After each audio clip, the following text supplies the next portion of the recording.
Hello students, मैं आज आपका lesson 2 the power of determination इसका एक्सप्लेनेशन, इसका ट्रांसलेशन में करवाने जा रहा हूँ।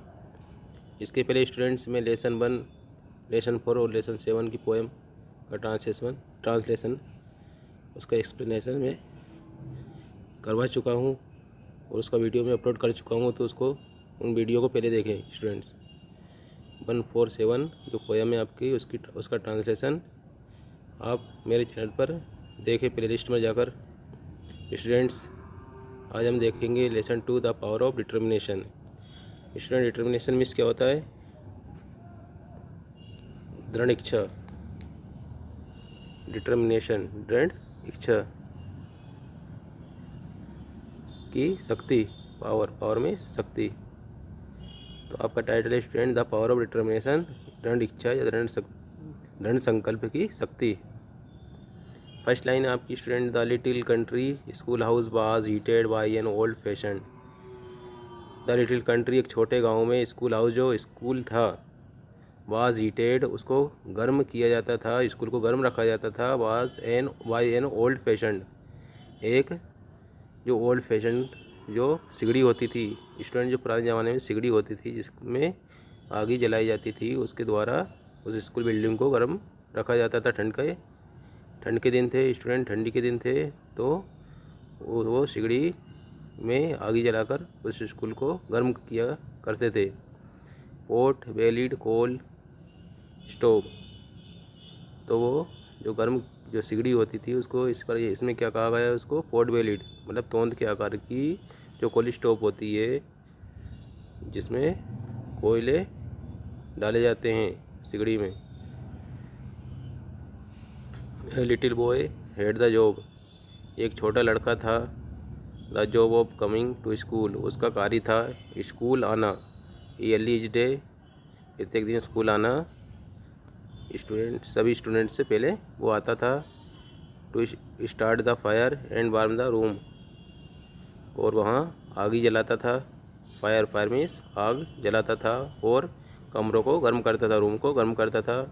Before his teacher and his classmates arrived, उसके जो टीचर थे और उसके जो क्लासमेट थे, उसके जो साथ पढ़ने वाले सहपाठी थे, उनके पहुंचने से पहले वो स्कूल के कमरे को गर्म करता था।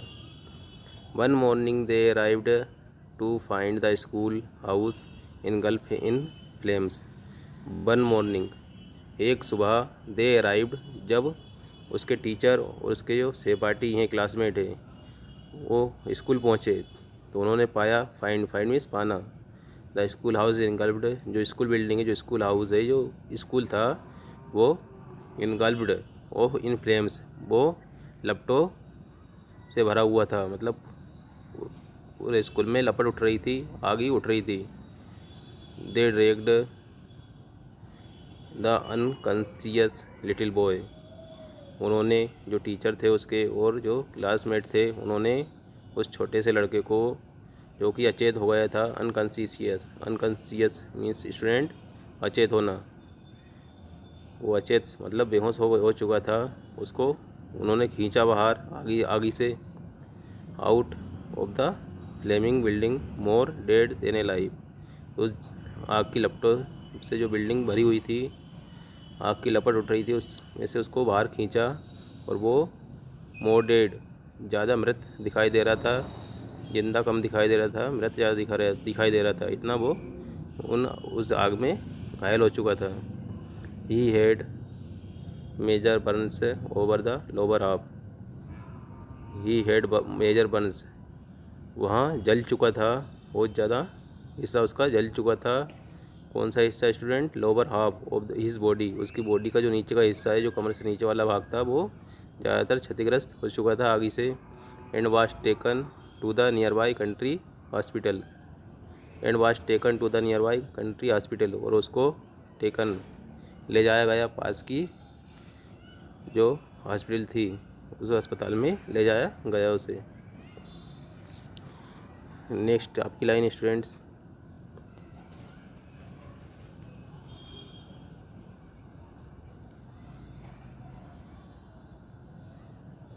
From his bed, the dreadfully burned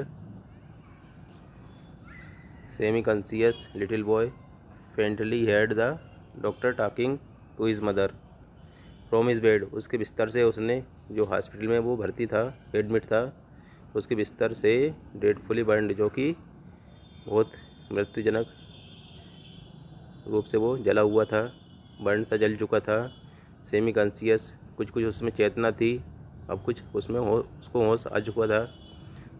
little boy faintly head, उसने बहुत ही धीमी आवाज़ में उसने सुना, उसको हल्की आवाज़ में सुनाई दिया। Doctor talking to his mother, doctor जो था उसकी माँ से जो बात कर रहा था, जो कह रहा था, वो उसने सुना। Doctor told his mother, doctor ने उसकी माँ से कहा, डेट हर सन, उसका जो बेटा है, वुड श्योरली डाई, वो निश्चित ही मर जाएगा। Which was for the best, वो जो उसके लिए सही भी होगा। Really for the terrible fire had devastated the lower half of his body, वो द टेरिबल फायर, क्योंकि बहुत ज़्यादा वो जल चुका है। Had devastated the lower half, और उसका जो नीचे का हिस्सा है उसकी बॉडी का, ऑफ हिज बॉडी, वो ज़्यादातर नष्ट हो चुका है। But the brave boy did not want to die, किंतु जो बहादुर जो लड़का था वह मरना नहीं चाहता था। He made up his mind, उसने दृढ़ निश्चय किया, अपने मस्तिष्क में उसने निश्चय किया, डेट ही वुड सर्वाइव, कि वहाँ जिंदा रहेगा। सम हाउ, चाहे कुछ भी हो, to the amazement of the physician, और जो फिजिशियन था, जो डॉक्टर था, उसके अमेजमेंट के लिए, उसके आश्चर्यचकित होने के लिए, ही डिड सर्वाइव, वो जिंदा भी रहा। When the mortar danger was past, और जब उसके ऊपर से खतरा टल गया, खतरा उसके ऊपर से निकल गया। He again heard the doctor, उसने वापस डॉक्टर को सुना। And his mother speaking quietly, and his mother speaking quietly, जो कि उसकी माँ से बात कर रहा था। क्विटली मतलब स्टूडेंट्स धीरे धीरे, धीमी आवाज़ में। The mother was told that since the fire had destroyed so much place in the lower part of his body. तो डॉक्टर क्या कह रहा था student, the mother was told, उसकी मदर से कहा गया कि since the fire had destroyed so much place, ज़्यादातर जो वहाँ से वो आगे में जल चुका है, नष्ट हो चुका है। इन the lower part of his body, उसके जो लड़का है उसके नीचे का जो हिस्सा है कमर का, उसका मांस ज़्यादातर जल चुका है, नष्ट हो चुका है। It would have been better, और ये अच्छा ही होता कि ही हैड डाइड, वो मर जाता, वो मृत हो जाता। Since he was doomed to be, क्योंकि अब उसको श्रापित होकर जीना पड़ेगा। डूम मीन्स स्टूडेंट श्रापित होना, कैसे, लाइफ टाइम क्रीपल, वो अब उसको जीवन भर लाइफ टाइम क्रीपल बनकर रहना पड़ेगा, मतलब विकलांग बनकर रहना पड़ेगा। With no use at all of his lower limbs, क्योंकि उसका जो नीचे का जो हिस्सा है, कमर से नीचे वाला जो लिम्स है, जो हिस्सा है, जो धड़ है उसका, वो उसका कोई यूज़ नहीं बचा है, वो कोई उसका उपयोग नहीं है, वो अब चल नहीं सकता। कमर से नीचे वाले हिस्से से वो कोई कार्य नहीं कर सकता। Once more the brave boy made up his mind, एक बार फिर उस बहादुर लड़के ने अपने मस्तिष्क में निर्णय लिया। He would not be A cripple, कि वहाँ विकलांग नहीं रहेगा, विकलांग बनकर नहीं रहेगा। ही वुड वॉक, वहाँ चलेगा। But unfortunately from the waist down he had no motor ability, किंतु दुर्भाग्यवश, दुर्भाग्यपूर्ण, उसका जो कमर से नीचे वाला हिस्सा था उसमें कोई एबिलिटी नहीं थी, उसमें कोई हलचल नहीं थी, वो पूरी तरह से सुन्न हो चुका था, उसमें कोई जान नहीं थी। इस थिंगलेस, उसके जो पतले पतले लेग्स थे, जो टांगे थी, just angled there but all but lifeless, वो नीचे कमर से नीचे लटक रही थी, उनमें कोई जान नहीं थी, लाइफलेस थी, वो जो टांगे थी वो लाइफलेस थी, टांगों में कोई जान नहीं थी। स्टूडेंट्स आगे हम देखते हैं।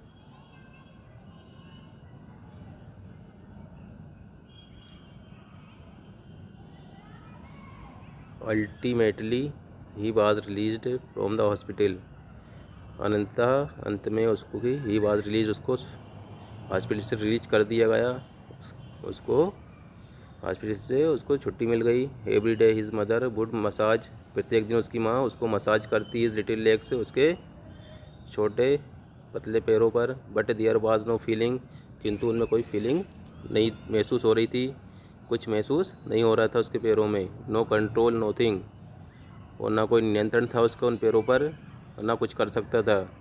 यट हिज डिटर्मिनेशन, यद्यपि उसकी जो दृढ़ इच्छा है, जो उसके अंदर जो दृढ़ संकल्प था, डेट ही वुड वॉक, कि वहाँ चलेगा, जो उसने संकल्प किया था कि वहाँ चलेगा, वाज एज स्ट्रॉन्ग एज ईवर, वहाँ उसका जो भी निश्चय था, जो उसका दृढ़ संकल्प था, वो वैसा का वैसा बना हुआ था, उसने हार अभी नहीं मानी थी। When he was not in bed, जब वहाँ बिस्तर में नहीं होता था, he was confined to a wheelchair, तो वहाँ कहाँ होता था स्टूडेंट, व्हील चेयर पर होता था। जो दिव्यांग, जो विकलांगों की जो गाड़ी होती है, साइकिल होती है 3 पहिए वाली, उस पर वो होता था। One sunny day his mother, एक दिन जब सूर्य की धूप निकली हुई थी, उसकी माँ wheeled him out into the yard, उसको आंगन में ले गई, बाहर जहाँ धूप थी वहाँ पर ले गई, गेट सम फ्रेश एयर, ताकि उसको शुद्ध हवा मिल सके। दीज डेज दिन इंस्टीड ऑफ सिटिंग देयर, वहाँ व्हील चेयर पर बैठने की अपेक्षा, three himself from the chair, उसने उस चेयर से, व्हील चेयर से, उस साइकिल से अपने आप को बाहर उछाल लिया, अपने आप को बाहर फेंक लिया साइकिल से। ही pulled himself across the grass, और वहाँ अपने आप को खींचते हुए घास पर चलने लगा हाथों के सहारे। Dragging his leg behind him, तो वहाँ दोनों हाथों से चल रहा था घास पर, और उसकी जो टांगे थी लेग्स बिहाइंड हिम, पीछे ड्रैगिंग घिसटाती हुई जा रही थी। ड्रैगिंग में मतलब घिसटाना, स्टूडेंट, पीछे उसकी टांगे घिसाती जा रही थी। He worked his way the white picket fence boarding their lot, he worked, उसने कार्य किया इस तरह से, his way of the white picket, वहाँ पर जो फेंसिंग लगी हुई थी, फेंस जो बाउंड्री होती खेतों के आसपास, या जो फेंसिंग हम करते हैं खम्भों से, पहले लकड़ी के खम्भे रहते थे, उनसे फेंसिंग की जाती थी, तो उस लकड़ी के खम्भे को उसने बोर्डिंग दियर लोट, उसको पकड़ा उसने, विद ग्रेट एफर्ट, बहुत ज़्यादा प्रयास करते हुए, बहुत प्रयास के साथ उसने स्टूडेंट क्या करा, उस फेंस के खंभे को पकड़ा। He raised himself up on the fence, उस फेंस के सहारे वो खड़ा हुआ, हाथ पर पूरा ताकत देते हुए, बल देते हुए। देन स्टेक बाय स्टेक, और वहाँ उस फेंस के सहारे एक खूंटी से दूसरी खूंटी तक, जो सफ़ेद जो लकड़ी होती थी नुकीली, जिससे पहले फेंसिंग की जाती थी, लकड़ी, मोटी लकड़ी से ऊपर नुकीली होती थी, और बीच में तार लगाए जाते थे, उन तार से एक खूंटी से दूसरी खूंटी तक वो उसने बिगन ड्रैगिंग हिमसेल्फ, अपने आप को घसीटना स्टार्ट किया हाथों के सहारे। स्टूडेंट आगे हम नेक्स्ट वीडियो पार्ट 2 में देखेंगे स्टूडेंट्स, क्योंकि वीडियो आपका लंबा हो जाएगा ज़्यादा, है ना। तो स्टूडेंट अगले वीडियो में इसका पार्ट 2 देखते हैं। तो थैंक्स स्टूडेंट्स।